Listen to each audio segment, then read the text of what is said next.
नमस्कार, मी सुवर्णा धानोरकर. हितगुजमध्ये आपलं स्वागत. आज आपण चर्चा करणार आहोत कृत्रिम सांधेरोपण शस्त्रक्रिया, समज आणि गैरसमज या विषयावर. आणि आपल्याला मार्गदर्शन करणार आहेत या विषयातले तज्ञ डॉक्टर सचिन नागापूरकर. स्वागत करूया डॉक्टरांचं. डॉक्टर, खूप खूप स्वागत तुमचं स्टुडिओमध्ये. नमस्कार. डॉक्टरांचं स्वागत तर झालंय, पण त्यांची थोडक्यात ओळख सुद्धा आपण करून घेऊयात. पुण्यातल्या प्रसिद्ध हार्डिकर हॉस्पिटलमध्ये अस्थिरोग आणि कृत्रिम सांधेरोपण शस्त्रक्रिया तज्ज्ञ म्हणून डॉक्टर सचिन कार्यरत आहेत. सांधेरोपण शस्त्रक्रिया या विषयात त्यांनी भारत आणि परदेशात विविध डॉक्टरांकडे प्रशिक्षण घेतलेलं आहे. डेक्कन मल्टीस्पेशालिटी हार्डिकर हॉस्पिटल गेली 48 वर्ष अस्थिरोग निदान आणि उपचारांसाठी महाराष्ट्रातलं प्रसिद्ध रुग्णालय आहे. डॉक्टर सचिन नागापूरकर हे याच रुग्णालयामध्ये अस्थिरोग आणि कृत्रिम सांधेरोपण शस्त्रक्रिया तज्ज्ञ म्हणून कार्यरत आहेत. लगेच चर्चेला सुरुवात करूयात. विषय आहे कृत्रिम सांधेरोपण शस्त्रक्रिया, समज आणि गैरसमज. डॉक्टर, पुन्हा एकदा स्वागत. आणि मला सांगा, सध्याचं जे जीवन आहे त्यात हाडांचं दुखणं किंवा हाडांचे इतर कुठले आजार हे सतत ऐकायला मिळतात आपल्याला. तर त्या सगळ्यामध्ये जास्त प्रमाणे ते गुडघेदुखीचं, त्यामुळे गुडघेदुखी आणि गुडघ्याची शस्त्रक्रिया सुद्धा आपण खूप ऐकत असतो. तर ही गुडघेदुखीची नेमकी कारणं काय आहेत, किंवा गुडघ्याची झीज होणं आपण ऐकतो, त्याचं सुद्धा कारण काय, आणि गुडघ्याला बाक येणं, या सगळ्याची नेमकी कारणं काय आहेत? कसं आहे की मी कार्यक्रमाला सुरुवात करताना सांगू इच्छितो की आजच्या धकाधुकीच्या जीवनामध्ये अस्थिरोग विषयाची जी काही रुग्णांची संख्या आहे जी हॉस्पिटलमध्ये येतात त्यांचं प्रमाण निश्चित वाढलेलं आहे. आणि त्यासोबत गुडघेदुखीचे जे रुग्ण आहेत त्यांचं प्रमाण हे गेले साधारणतः एक 8 ते 10 वर्षाचं आपण बघायला गेलो तर रुग्णांची संख्या ही खूप मोठ्या प्रमाणात आपल्याला वाढताना मिळते. आणि जर प्रामुख्याने कारणांचा जर विचार करायचा झाला तर वयोमानानुसार येणारी जी गुडघेदुखी असते, ज्याला आम्ही आमच्या मेडिकल टर्मिनॉलॉजीमध्ये ओस्टिओआर्थरायटिस असं म्हणतो, की वयोमानानुसार हाडं झिजणे आहे, हाडांचा ठिसूळपणा असेल आणि गुडघेदुखीला ही सुरुवात होते. दुसरं प्रामुख्याने कारण ज्यामध्ये गुडघेदुखीचा आजार वाढतो त्यामध्ये ज्याला आम्ही वयामानानुसार येणारा संधिवात असं म्हणतो, की ज्याला मेडिकल टर्मिनॉलॉजीमध्ये रुमॅटॉइड आर्थरायटिस असं नाव आहे. ह्या रुमॅटॉइड आर्थरायटिसमध्ये हाडांची झीज लवकर होते, हाडांचा ठिसूळपणा होतो आणि रुग्णांना वेदना होतात. तिसरं प्रामुख्याने कारणाचा विचार जर केला तर महिलांमध्ये विशेषतः ह्या गुडघेदुखीची जी काही रुग्ण आहेत त्यामध्ये महिलांची संख्या ही खूप मोठ्या प्रमाणात आपल्याला बघायला मिळते. की महिलांमध्ये होणाऱ्या प्रसूती ज्या आहेत किंवा विशिष्ट मेनोपॉज नंतर किंवा ज्याला रजो निवृत्ती असं आपण मराठीमध्ये म्हणतो, ह्या कालावधीनंतर हार्मोनल चेंजेस जे होतात त्यामुळे हाडांची झीज लवकर होते, हाडं ठिसूळ होतात आणि परिणामतः गुडघेदुखीला त्या पेशंट्समध्ये सुरुवात होते. काही तरुण वयांमध्ये जर आपण विचार केला की तरुण वयामध्ये जे काही अपघात होतात, जे ॲक्सिडेंट होतात, त्या ॲक्सिडेंटमध्ये गुडघ्याच्या हाडांना जी झीज होते, गुडघ्याच्या आतमधल्या लिगामेंट्सला जी झीज होते, त्यामुळे गुडघे दुखण्याचं प्रमाण हे तरुण वयामध्ये सुद्धा हल्ली आपल्याला मोठ्या प्रमाणात बघायला मिळतं. पण प्रत्येक गुडघेदुखीच्या आजारावर कृत्रिम सांधेरोपण शस्त्रक्रिया हा एकच उपाय आहे का, की मग इतर कुठले उपचार केले जातात ज्यामुळे हा त्रास कमी होतो? कसं आहे की आमच्याकडे जी नी ओपीडी नावाचा जो प्रकार आहे की गुडघेदुखीच्या रुग्णांसाठी जी स्पेशल ओपीडी आमच्याकडे चालवली जाते, त्या नी रिप्लेसमेंट किंवा नी ओपीडीमध्ये जेव्हा रुग्ण आमच्याकडे येतो तेव्हा पेशंट आल्यानंतर पेशंटच्या गरजेप्रमाणे गुडघ्याचे एक्सरे असतील, गुडघ्याचे स्कॅन असतील, गरजेप्रमाणे MRI काढणं असतील किंवा स्कॅनोग्राम नावाची एक विशिष्ट तपासणी आहे, ह्या सर्व तपासण्या आम्ही त्याच्यामध्ये करून घेतो. आणि पेशंटच्या रुग्णाला जो काही ओस्टिओआर्थरायटिसचा त्रास आहे तो कुठल्या स्टेजचा आहे, तो कुठला प्रकारात मोडतो, त्याचा अभ्यास आपण केला जातो. त्याप्रमाणे पेशंटच्या वयाचा आपण विचार करतो, पेशंटला असलेल्या वैद्यकीय आजारांचा, ज्याला डायबिटीस म्हणतो, किडनीचे आजार असतील, ब्लड प्रेशर असेल, हार्ट प्रॉब्लेम असेल, ह्या सर्व गोष्टींचा विचार करून आणि एक्सरेमध्ये आपल्याला जेव्हा कळतं की हा संधिवात कुठल्या स्टेजचा आहे त्या स्टेजनुसार आपण पेशंटला उपचार पद्धती सुरू करतो, ज्यामध्ये प्रामुख्याने औषधांचा उपचार त्याच्यामध्ये सुरुवातीच्या स्टेजमध्ये केला जातो. औषधानंतर पेशंटला योग्य ते प्रकारची फिजिओथेरपी किंवा विशिष्ट प्रकारचे असे व्यायाम जे आहेत ते आपण पेशंटला त्यामध्ये तिथे देतो. किंवा गरजेप्रमाणे गुडघ्यातलं जर ऑइल कमी झालं असेल किंवा विशिष्ट प्रकारचं वंगण कमी झालं असेल तर ते सप्लिमेंट करण्यासाठी सुद्धा आज विविध प्रकारची इंजेक्शन्स आपल्याला उपलब्ध आहेत, ती इंजेक्शन्स आपण पेशंटला देतो. त्यामुळे पेशंटच्या वयाचा, पेशंटच्या गुडघ्याच्या संधिवाताचा, ह्या सगळ्या गोष्टींचा विचार करून आपण त्याच्यामध्ये उपचार करतो. पण जे रुग्ण आमच्याकडे हार्डिकर हॉस्पिटलमध्ये, डेक्कन मल्टीस्पेशालिटी हार्डिकर हॉस्पिटलला येतात त्यामध्ये बरेचसे रुग्ण हे स्टेज 4 आर्थरायटिस किंवा ज्यांच्यामध्ये आर्थरायटिसचं प्रमाण हे जास्त प्रमाणात झालेलं असतं, असे रुग्ण जेव्हा येतात त्यावेळी मात्र पेशंटच्या सगळ्या गोष्टींचा तपासणी केल्यानंतर नी रिप्लेसमेंट किंवा जॉईंट रिप्लेसमेंट सर्जरी करणं हा एकमेव पर्याय आपल्याकडे उपलब्ध राहतो. आणि त्याबद्दलची पेशंटबद्दल चर्चा करून आपण पुढची उपचार पद्धती सुरू करतो. पण नेमकं गुडघ्याची कृत्रिम सांधेरोपण शस्त्रक्रिया करतात म्हणजे नेमकं काय करतात, कशी असते ही शस्त्रक्रिया? कारण की कुठली शस्त्रक्रिया म्हटलं की रुग्णांच्या ह्याच्यामध्ये मनामध्ये काही विशिष्ट शंका असतात की हे ऑपरेशन करतात म्हणजे काय करतात. काही रुग्ण आम्हाला डायरेक्टली विचारतात की डॉक्टर ऑपरेशन करतात म्हणजे तुम्ही गुडघा पूर्ण बदलणार का, किंवा गुडघ्याची वाटी बदलणार का, किंवा मांडीचा हाल बदलणार का. तर मी इथे तुमच्यासाठी एक डेमॉन्स्ट्रेशनसाठी एक इथे मॉडेल घेऊन आलेलो आहे की हे मॉडेलमध्ये तुम्ही बघू शकता की एक्झॅक्टली आपल्याला गुडघ्याचं प्रत्यारोपण किंवा नी रिप्लेसमेंट सर्जरी करतो म्हणजे आपण काय करतो की हा जो गुडघ्याचा मांडीचा जो पोर्शन आहे तुम्ही इथे बघू शकाल की हा पोर्शन जो वयामानानुसार किंवा ऑस्टिओआर्थरायटिसमुळे ह्या गुडघ्याच्या हाडाचं जे आवरण आहे हे आवरण खराब झालेलं असतं आणि ऑपरेशनच्या दरम्यान आपण ह्या हाडाचा अगदी काही मिलीमीटरचा, मी म्हणू शकेल की अगदी काही मिलीमीटरचा भाग आपण त्याच्यामध्ये काढतो आणि त्यासाठी लागणारी जी काही टेक्नॉलॉजी असते किंवा त्यासाठी लागणारे जे हत्यार असतात त्या प्रमाणात आपण ह्या हाडांना वेगळा आकार देतो आणि ह्या प्रकारचा एक मेटलचा सांधा असतो. तुम्ही इथे बघू शकाल की ह्या सांध्याचा अपाट हा आपण गुडघ्याच्या मांडीच्या हाडाला आपण इथे फिट करतो. तसंच गुडघ्याच्या खालचं जे नडगीचं हाड ज्याला म्हणतो, हे नडगीचं हाड जे आपण इथे बघतो त्या हाडांना सुद्धा आतमध्ये जी झीज झालेली असते तो झीज झालेला पोर्शन काही मिलीमीटरचा पोर्शन आपण त्यामध्ये कट करतो आणि त्याच्यामध्ये हे मेटलचं सॉकेट आपण आतमध्ये फिट करतो. आणि ह्या दोन हाडांच्या आतमध्ये आपल्याला ही व्हाईट कलरची तुम्ही जर बघू शकाल ह्याला नॅचरल खुर्च्या जी असते ती आपण विशिष्ट प्रकारच्या पॉलिथिननी जी बनवलेली असते ती खुर्च्या आपण दोन हाडांच्या आतमध्ये बसवतो जेणेकरून गुडघ्याचं जे घर्षण आहे किंवा गुडघ्याची जी हालचाल आहे ती कमी होते आणि पेशंटला लवकरात लवकर चालणं आणि त्याच्या दैनंदिन ऍक्टिव्हिटी सुरू करण्यासाठी मदत होऊ शकते. पण ज्या वेळेला रुग्ण तुमच्याकडे येतो आणि तुम्ही त्यांना सांगता की अशी शस्त्रक्रिया करावी लागणार आहे, काउन्सिलिंग सुद्धा करावं लागेल. बरोबर. तर कसं आहे की ऑपरेशनला आल्यानंतर पेशंटच्या डोक्यामध्ये भरपूर प्रश्न असतात की डॉक्टर माझ्या रुग्णाचं किंवा माझ्या आईचं किंवा माझ्या वडिलांचं वय हे साधारणतः 75 आहे 80 आहे, ह्या वयात ही सर्जरी केली तर त्यांना ती सहन होईल का किंवा त्यांना ते ऑपरेशन झेपेल का. तर ज्यावेळी रुग्ण आमच्याकडे हॉस्पिटलमध्ये येतात आणि प्रामुख्याने नी रिप्लेसमेंटसाठी जे रुग्ण येतात त्यामध्ये जवळपास मी असं म्हणेल की 80% ते 90% रुग्ण हे वय वर्ष 60-65च्या पुढच्या वयोगटातले जे रुग्ण असतात तेच प्रामुख्याने नी रिप्लेसमेंट सर्जरीसाठी आमच्याकडे येतात. काही तरुण वयामध्ये किंवा ज्यांना गुडघेदुखीचा आजार असतो अशा लोकांमध्ये गुडघ्याचं दुखण्याचं प्रमाण असतं, त्यामुळे 10 ते 15% लोकांमध्ये तरुण वयामध्ये सुद्धा नी रिप्लेसमेंट सर्जरी आपल्याला करायला लागू शकते. त्यामुळे जेव्हा रुग्ण आमच्याकडे दवाखान्यामध्ये दाखवायला येतो, हॉस्पिटलमध्ये येतो, तेव्हा पेशंटच्या सर्व तपासण्या आपण जेव्हा पूर्ण करतो, त्याच्या आर्थरायटिसची स्टेज फायनलाइज करतो, त्यासाठी लागणारा सांधा फायनलाइज करतो, ह्या सर्व गोष्टी तपासून केल्यानंतर सगळ्यात महत्त्वाची गोष्ट केली जाते ती म्हणजे पेशंटचं वय हा जो फॅक्टर जेवढा महत्त्वाचा आहे तितकाच महत्त्वाचा फॅक्टर जो ऑपरेशनसाठी अत्यंत महत्त्वाचा ठरतो तो म्हणजे पेशंटची वैद्यकीय क्षमता, ज्याला आमच्या मेडिकल टर्मिनॉलॉजीमध्ये आम्ही मेडिकल फिटनेस असं म्हणतो.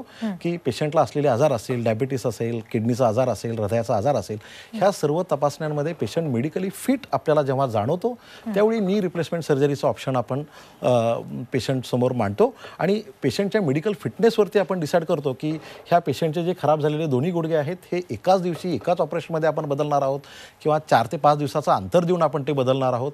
ह्या सर्व गोष्टींची माहिती आपण पेशंटला असलेला त्रास, त्याला असलेला संधिवाताचा प्रकार आणि त्याच्या वैद्यकीय तपासणी किंवा मेडिकल फिटनेस आपण म्हणतो, ह्या सर्व गोष्टींचा विचार करून आपण हा पुढचा निर्णय त्यामध्ये घेतो.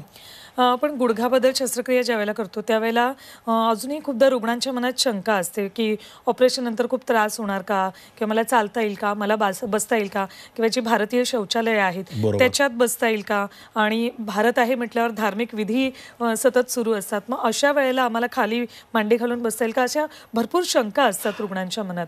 कसं आहे, ही शस्त्रक्रिया करताना पेशंटच्या मनामध्ये किंवा पेशंटच्या नातेवाईकांच्या मनामध्ये शंका येणं किंवा काही समज असणं, गैरसमज असणं हे खूप मोठ्या प्रमाणात आम्हाला बघायला मिळतं. किंवा बऱ्याच पेशंटची शंका असते की डॉक्टर हे ऑपरेशन केल्यानंतर काही वेदना होतात का, किंवा मला खाली बसता येईल का, मला इंडियन टॉयलेटचा वापर करता येईल का, किंवा मला काही धार्मिक विधी करायचे असतील त्यासाठी मला मांडी घालून बसता येईल का. तर सर्वप्रथम मी म्हणेल की आपण एक गोष्ट लक्षात घेतली पाहिजे की ही कृत्रिम सांधेरोपण शस्त्रक्रिया आहे. ही जर आर्टिफिशियल जॉईंट जो आपण पेशंटच्या आतमध्ये टाकतो ज्याला टोटल नी रिप्लेसमेंट सर्जरी किंवा जॉईंट रिप्लेसमेंट सर्जरी असं म्हणतो, तो जो कृत्रिम सांधा आहे तो कृत्रिम सांधा असल्यामुळे, तो आर्टिफिशियल सांधा असल्यामुळे त्या आर्टिफिशियल सांध्याला एक ठराविक असं आयुष्यमान आहे. त्यामुळे त्या कृत्रिम सांध्याचं जर आयुष्यमान आपल्याला वाढवायचं असेल तर आपण काही गोष्टी ज्या आपण ऑपरेशन नंतर पेशंटला सांगतो त्या जर पेशंटनी काटेकोरपणे पाळल्या तर निश्चितपणे हे ऑपरेशन आपण सक्सेसफुल करू शकतो आणि ऑपरेशनमध्ये टाकलेला सांधा आपण दीर्घकाळ टिकण्यासाठी वापर करू शकतो. काही पेशंटमध्ये भीती असते की ऑपरेशन नंतर डॉक्टर मला खूप वेदना होतील का, किंवा मला लगेच चालता येईल का, किंवा मला काही ॲक्टिव्हिटी करता येतील का.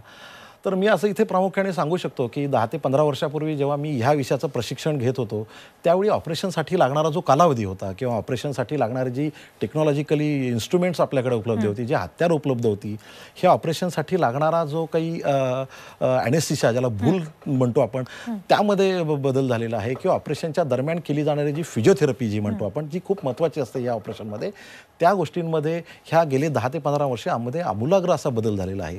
ऑपरेशनचा कालावधी कमी झालेला आहे, ऑपरेशनच्या दरम्यान होणारा रक्तस्राव त्याच्यामध्ये कमी झालेला आहे आणि ऑपरेशनच्या आधी आणि नंतर जी काही विशिष्ट प्रकारची औषधं आम्ही पेशंटला देतो त्या औषधांमुळे पेशंटला जो काही रक्तस्राव ऑपरेशनच्या दरम्यान आणि ऑपरेशनच्या नंतर आपल्याला एक्सपेक्टेड असतो त्यामध्ये खूप कमी प्रमाण त्याच्यामध्ये झालेलं आहे. ऑपरेशनचा कालावधी कमी झालेला आहे. लागलेल्या इन्स्ट्रुमेंट्समुळे, टेक्नॉलॉजीमुळे ऑपरेशन हे साधारणतः 30 ते 35 मिनिटांमध्ये आपल्याला ते करता येतं. त्यामुळे ऑपरेशन पश्चात जो काही पेन पेशंटला होतो तो खूप मोठ्या प्रमाणात कमी होतो. किंवा आमच्याकडे आम्ही ऑपरेशनच्या दरम्यान विविध औषधांचं एक मिश्रण तयार करतो, ज्याला थोडंसं टर्मिनॉलॉजिकली आम्ही कॉकटेल रेजिम किंवा कॉकटेल इंजेक्शन असं म्हणतो. ते इंजेक्शन आम्ही गुडघ्याच्या आतमध्ये देतो, ज्यामुळे ऑपरेशन पश्चात पेशंटला जो पेन होतो किंवा ऑपरेशन पश्चात जो त्रास पेशंटला होतो तो निश्चित प्रमाणात कमी होतो. आणि साधारणतः ऑपरेशन केल्यानंतर 1 ते 2 दिवसात मी म्हणेल की पेशंट स्वतःच्या पायावरती उभं राहून सुरुवातीला गरजेप्रमाणे वॉकर असेल किंवा गरजेप्रमाणे काठी असेल त्या काठीचा वापर करून पेशंट लवकरात लवकर त्याच्या दैनंदिन ॲक्टिव्हिटी करण्यासाठी तयार होतो. त्यामुळे ऑपरेशनच्या दरम्यानची जी काही सगळ्या शंका आहेत त्या जर आपण व्यवस्थितपणे डॉक्टरांशी बोलले आणि आपण पेशंटला योग्य तो सल्ला जर व्यवस्थित दिला तर निश्चितपणे हे ऑपरेशन विदाऊट पेन मी म्हणेल की पेशंटला त्याचा फायदा करून देता येऊ शकतो. तुम्ही आता म्हणत होतात की पूर्वीचं ऑपरेशन करणं आणि आत्ताचं यात खूप बदल झालेला आहे. तर आत्ता काही टेक्नॉलॉजीमध्ये बदल झालेला आहे का? आणि कृत्रिम सांधे ज्या वेळेला बसवतात त्यावेळेला वेगवेगळ्या प्रकारची मेटल्स आता आलेली आहेत का? काय कशा पद्धतीने आणि त्याचा फायदा होताना दिसतो? कसं ह्या 10 ते 15 वर्षामध्ये जॉईंट रिप्लेसमेंट सर्जरी ह्या विषयामध्ये आमूलाग्र असे बदल झाले आहेत की ज्या गोष्टी पूर्वी सहजासहजी 8-10 वर्षापूर्वी इंडियासारख्या किंवा भारतासारख्या देशामध्ये सहज उपलब्ध होत नव्हत्या किंवा त्याची कॉस्ट ही कॉमन पेशंटला किंवा सर्वसामान्य रुग्णांना ती परवडणारी नव्हती. पण आता आपण जर बघायला गेलं तर जे काही सांधे आपण व्यवस्थित गुडघ्यामध्ये टाकतो, साधारणतः हा जो सांधा मी तुम्हाला इथं दाखवू शकतो, हा गुडघ्याच्या मांडीच्या हाडामध्ये टाकणारा हा जो सांधा आहे, तुम्ही जर बघू शकत असाल तर हा ज्या विशिष्ट धातूंपासून कोबाल्ट, क्रोमियम आणि टायटॅनियम धातूंपासून बनवलेला आहे तो दिसताना तुम्हाला स्टील आकारामध्ये दिसतो. तर हे मांडीच्या आकारामध्ये आहे. पूर्वी हे सांधे जे आहेत हे खूप कमी सायझेसमध्ये भारतामध्ये उपलब्ध होते, त्यामुळे आहे ती साईज आपल्याला पेशंटमध्ये टाकणं अपेक्षित होतं. तसंच हा गुडघ्याच्या नडगीच्या हाडाचा जो पार्ट आहे ह्याचे पण सायझेस पूर्वी आपल्याला 2 ते 3 सायझेसमध्येच हा सांधा उपलब्ध होतो. पण आज घडीला आपल्याला ह्या सायझेसमध्ये आणि मांडीच्या हाडांच्या सायझेसमध्ये साधारणतः 10 ते 12 डिझाईन्स आपल्याकडे आज उपलब्ध आहेत. आणि 2 हाडांच्या मध्ये ही जी पॉलिइथिलीनची जी प्लॅस्टिकची कॅप आपण आतमध्ये टाकतो, तुम्ही बघू शकाल इथे, तर ही प्लॅस्टिकची गादी सुद्धा आपल्याला आज 8 ते 10 सायझेसमध्ये उपलब्ध आहे. त्यामुळे पेशंटच्या परफेक्ट साईजला बसणारा, पेशंटच्या हाडांच्या नॅचरल हाडांना परफेक्ट बसणारा सांधा आपल्याला तिथे बसवता आल्यामुळे पेशंटला ऑपरेशन नंतर जो रिझल्ट आपल्याला देणं अपेक्षित आहे तो आपल्याला सहजपणे तो देता येतो. आणि परफेक्ट फिटिंग सांधा असल्यामुळे मी असं म्हणेल की त्याचं आयुष्यमान हे निश्चितपणे आपल्याला वाढवता येतं. आणि आपल्याला सांध्यावरोपण शस्त्रक्रियामध्ये किंवा बरेच जे पेशंट आमच्याकडे येतात त्या बऱ्याच पेशंटच्या किंवा नातेवाईकांना एक कॉमन शंका असते की डॉक्टर तुम्ही जो सांधा आमच्या आतमध्ये टाकणार आहात गुडघ्यांमध्ये तो कुठल्या क्वालिटीचा आहे, तो कुठल्या घटकांपासून बनवलेला आहे. काही पेशंटची शंका असते तो डॉक्टर गुडघा आतमध्ये तो सांधा जो आहे तो ज्या मेटलचा बनवला आहे तो गंज पकडेल का, तो खराब होईल का, किंवा त्याची रिॲक्शन मला काही येईल का, असे नानाविध प्रश्न पेशंटच्या डोक्यात असतात आणि ते स्वाभाविक आहेत. तर हा जो नॉर्मली जो स्टील आकाराचा सांगणारा जो सांधा आहे हा मोस्ट कॉमनली आज आपण भारतामध्ये सर्वत्र पेशंट्समध्ये, रुग्णांमध्ये टाकायला आपल्याला तो सर्वत्र उपलब्ध आहे. पण मी असं सांगेल की आज नवीन भारतामध्ये किंवा हा एक गोल्डनी ज्याला आपण सोनेरी सांधा म्हणतो, तुम्ही जर प्रत्यक्षात इथे बसू शकाल की हा सोन्याचा सांधा जो आहे हा सांधा ज्या विशिष्ट धातूंपासून बनवलेला असतो त्यामुळे त्याचा जो तुम्ही कलर बघाल तर इट्स अ गोल्डनी. तर ह्या गोल्डनीचा फायदा काय? मी जेव्हा आम्ही ओपीडीमध्ये बसतो तेव्हा पेशंट्सनी कुठेतरी माहिती घेतलेली असते किंवा जेव्हा आम्ही पेशंटला मेटलबद्दल माहिती देतो तर बऱ्याचशा महिला रुग्णांमध्ये किंवा महिला पेशंटमध्ये गोल्डनी डॉक्टर म्हणजे मला तुम्ही कृत्रिम सोनेरी सांधा टाका हा प्रश्न खूप कॉमनली विचारला जातो. तर हा मांडीच्या हाडाचा सांधा आहे, त्याच पद्धतीने हे नडगीचं हाड आहे त्यासाठी पण हे गोल्ड नी तुम्हाला बघायला मिळतो. आणि त्या 2 हाडांच्या मध्ये ही अशी प्लास्टिकची गादी आपण आतमध्ये बसवतो जेणेकरून हा सांधा जो आहे. आणि तुम्ही जर म्हणाल की ह्या गोल्डनीचा डॉक्टर फायदा काय आहे, तर इज अ मेटल गोल्ड आणि ज्या विविध धातूंपासून ते बनवलेलं आहे. इज अ गोल्डनी हा धातू वैयक्तिक असा आहे की ज्या प्रमाणामध्ये हाडांची किंवा मेटलची झीज होते, ज्याला वैद्यकीय भाषेमध्ये आम्ही इरोजन असं म्हणतो, ते इरोजन होण्याचं प्रमाण हे नॉर्मल सांध्यापेक्षा ह्या मेटल सांध्याचं प्रमाण जे आहे ते खूप कमी आहे. किंवा ह्या ऑपरेशन पश्चात एक कॉमन गोष्ट घडते किंवा कॉमन एक भीती असते, ते म्हणजे जंतू संसर्ग होण्याची किंवा ज्याला आपण इन्फेक्शन असं म्हणतो. तर ह्या नवीन मेटलमुळे जंतू संसर्ग होण्याचं प्रमाण खूप कमी आहे आणि परिणामतः हा सांधा हा पेशंटला इको फ्रेंडली, म्हणजे पेशंटच्या सांध्याला मिळता जुळता असा सांधा आणि दीर्घकाळ टिकणारा असा सांधा. त्यामुळे आज भारतात हा सांधा सहज उपलब्ध आहे आणि पेशंटला याचा खूप मोठ्या प्रमाणात फायदा होऊ शकतो. डॉक्टर, काही विशिष्ट पद्धतीनेच केलं हे ऑपरेशन तर ते यशस्वी होतं असं काही आहे का? आणि विशिष्ट पद्धतीने ऑपरेशन केलं तरच कृत्रिम सांध्याचं आयुष्यमान वाढतं असं काही आहे? नाही, मी म्हणेल की कुठल्या एका विशिष्ट पद्धतीनेच तुम्ही जर हे ऑपरेशन केलं तरच ते यशस्वी होतं का, जर माझं उत्तर असेल की नाही. कारण की हे ऑपरेशन करण्यासाठी बरेचसे फॅक्टर्स किंवा बऱ्याचशा गोष्टी आपल्याला विचारात घेणं अपेक्षित असतं.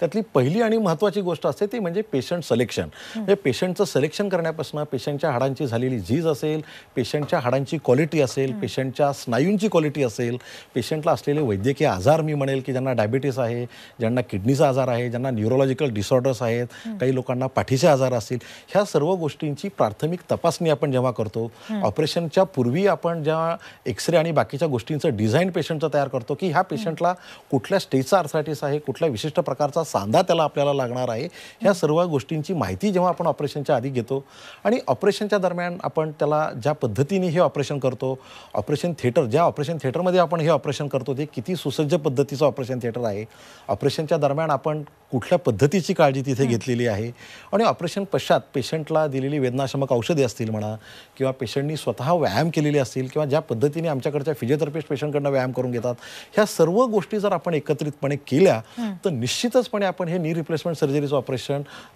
यशस्वीरित्या करू शकतो आणि पेशंटला ह्याचा दीर्घकाळ त्याचा फायदा होऊ शकतो. आणि ऑपरेशन पश्चात जो काही कालावधी आहे की जो सांधा किती दिवस टिकेल, जर आपण सर्व प्रोटोकॉल व्यवस्थित पूर्ण फॉलो केला आणि पेशंटनी पण त्याबद्दलची जर योग्य ती काळजी घेतली तर निश्चितपणे मी म्हणू शकेल की हा दीर्घकाळ टिकणारा आणि गुडघेदुखीच्या रुग्णांना नवसंजीवनी देणारा असा हा नी रिप्लेसमेंट सर्जरीचा कार्यक्रम आहे की ज्या गुडघेदुखीमुळे पेशंटचं दैनंदिन आयुष्यमान कमी झालेलं आहे, पेशंटच्या डे टू डे ॲक्टिव्हिटी कमी झालेल्या आहेत, पेशंटचं चालणं कमी झालेलं आहे, वारंवार दुखण्यामुळे पेशंटला ज्यांना सारखे वैद्यकीय औषधं, ज्याला पेनकिलरची औषधं म्हणतो, ती घ्यावी लागतात. ह्या सर्व गोष्टीतनं जर मुक्तता करून घ्यायची असेल तर हे अत्यंत सुलभ, सोपं आणि सहज उपलब्ध होणारे असं सांधं की हे ऑपरेशन, ज्याला नी रिप्लेसमेंट सर्जरी आहे, ती आपण म्हणू शकतो. बरं, rapid recovery protocol for knee replacement surgery हा नेमका काय कार्यक्रम आहे? रॅपिड रिकव्हरी प्रोटोकॉल हा जो एक विशिष्ट प्रोग्राम गेले साधारणतः 6 ते 7 वर्ष झाले आम्ही डेक्कन मल्टी स्पेशालिटी हार्डिकोर हॉस्पिटलमध्ये राबवतो. हा पण एक टीम वर्क प्रोग्राम आहे असं मी म्हणेल की यामध्ये आम्ही ऑपरेशन करणार, आम्ही स्वतः जरी सर्जन असलो तरी आमच्यासोबत ऑपरेशन पश्चात पेशंटला जे काही व्यायाम लागतात त्यासाठी आमच्याकडे हॉस्पिटलमध्ये जे ट्रेन फिजिओथेरपिस्ट आहेत की जे विशिष्ट प्रोटोकॉलप्रमाणे किंवा विशिष्ट पद्धतीने पेशंटकडनं जे व्यायाम करून घेतात किंवा ऑपरेशनच्या दरम्यान आणि ऑपरेशन नंतर पेशंटला ज्या वेदना होतात त्या वेदना कमी करण्यासाठी आम्हाला आमच्या टीममध्ये जे काही भूलतज्ञ आमच्या हॉस्पिटलमध्ये आहेत, जे ॲनेस्थेटिस्ट आहेत, त्यांची आम्हाला ह्याच्यामध्ये खूप मदत होते. किंवा आमच्या ह्या टीममध्ये आम्ही फिजिशियन पण असतात की जे फिजिशियन पेशंटला हाडांव्यतिरिक्त बाकीचे जे आजार आहेत की ज्यांना डायबिटीस आहे, किडनीचा आजार आहे, हार्ट प्रॉब्लेम आहे, ह्यांची ती निगराणी घेतात. आणि हार्डिकोर हॉस्पिटलमध्ये मी सांगू शकेल की आमच्याकडे रेसिडेंट डॉक्टर जे असतात की जे 24/7 हॉस्पिटलमध्ये उपलब्ध असल्यामुळे पेशंटच्या छोट्या बारीक ज्या तक्रारी असतात ऑपरेशन नंतरच्या त्या पण सहजरित्या आणि हॉस्पिटल कॅम्पसमध्ये डॉक्टर 24 तास अवेलेबल असल्यामुळे त्या सहज त्या सॉल्व्ह होण्यास मदत होते. आणि ह्या रॅपिड रिकव्हरी प्रोग्रामचा फायदा असा होतो की ऑपरेशन नंतर साधारणतः 1 ते 2 दिवसामध्ये पेशंट बेडवरनं खाली येतो. सुरुवातीला पेशंटच्या आधीच्या कंडिशननुसार सुरुवातीला पेशंटला वॉकर किंवा काठीचा वापर करायला लागतो आणि ज्या पद्धतीचे व्यायाम आपण पेशंटकडनं करून घेतो किंवा पेशंट स्वतः तो व्यायाम करतो, ह्या पद्धतीचा वापर असा पद्धतीने होतो की पेशंट लवकरात लवकर बरं होऊन मी असं सांगू शकेल की पुण्यात राहणारे पेशंट तर आमचे साधारणतः 4थ्या-5व्या दिवशी घरी जातात. आणि जेव्हा आम्ही त्यांना परत फॉलोअपला किंवा पुढच्या ड्रेसिंग किंवा ह्यासाठी ॲक्टिव्हिटी बोलवतो त्यावेळी पेशंट हसत आमच्याकडे येतात. त्यामुळे रॅपिड रिकव्हरी प्रोग्रामचा फायदा असा झालेला आहे की लवकरात लवकर पेशंट ऑपरेशनमधनं बाहेर येणं आणि लवकरात लवकर तो कामाला रुजू होणं, असा तो प्रोटोकॉल आहे. डॉक्टर, मी सुरुवातीलाच तुम्हाला विचारलं होतं की सध्याच्या घडीला हे सगळं फार ऐकायला मिळते. सांधेरोपण शस्त्रक्रिया, कृत्रिम सांधेरोपण शस्त्रक्रिया सतत करायला लागत आहेत, तर जीवनशैली हा त्यामागचा एक घटक आहे. कसं आहे, जीवनशैली आहे. तुम्ही जर बघायला गेलं तर आजच्या काळामध्ये सगळ्यात महत्त्वाची गोष्ट जी खूप कॉमनली आपल्याला बघायला मिळते आणि ज्या आजारावरती, गुडघ्यावरतीचं प्रेशर, आणि कसं आहे की मानवी शरीररचनेमध्ये गुडघ्यावरती भार येण्याचं प्रमाण हे सगळ्यात जास्त आहे. सगळ्यात वजन घेणारा किंवा वेट बेरिंग असा तो सांधा असल्यामुळे मोस्ट कॉमन कंप्लेंट आजच्या ह्याच्यामध्ये बघायला मिळतात की इव्हन लहान मुलं किंवा 20-25 वर्षाच्या मुलांमध्ये सुद्धा ओबेसिटी किंवा जडत्व, वजन वाढलेलं वजन हा एक प्रमुख त्यामागचा कारण आहे. आणि वजन वाढण्याची जी काही प्रमुख कारणं आहेत की जंक फूड असेल, व्यायामाचा अभाव असेल, AC रूममध्ये बसून काम करणं असेल, आणि त्यामुळे हाडांची झीज लवकर होते, हाडं ठिसूळ व्हायला लागतात, आणि परिणामतः वेट बेरिंग जॉईंट असल्यामुळे, वजन घेणारा सांधा असल्यामुळे गुडघेदुखीचं प्रमाण हे निश्चितच ह्या 10 ते 15 वर्षामध्ये आपल्याला वाढलेलं बघायला मिळतं. अगदी बरोबर. तुमच्याकडे सुद्धा तरुण रुग्ण येतात असं तुम्ही म्हणालेलात. खरं तर आजचा विषय सतत सगळ्यांच्या कानावर पडतो, प्रेक्षकांच्या, पण तो विषय तुम्ही इतक्या साध्या पद्धतीने समजावून सांगितला. काही व्हिडिओ तांत्रिक अडचणीमुळे आपण दाखवू शकलो नाही प्रेक्षकांना, पण तुम्ही ज्या पद्धतीने समजावून सांगितलं ते लगेच लक्षात आलं असेल प्रेक्षकांना. तुम्ही आज इथे आलात आणि हा विषय समजावून सांगितला त्याबद्दल खूप खूप धन्यवाद. धन्यवाद. नमस्कार. नंतर हितगुजमध्ये इथेच थांबतो. ताज्या बातम्यांसाठी पाहत रहा झी 24 तास. रहा एक पाऊल पुढे.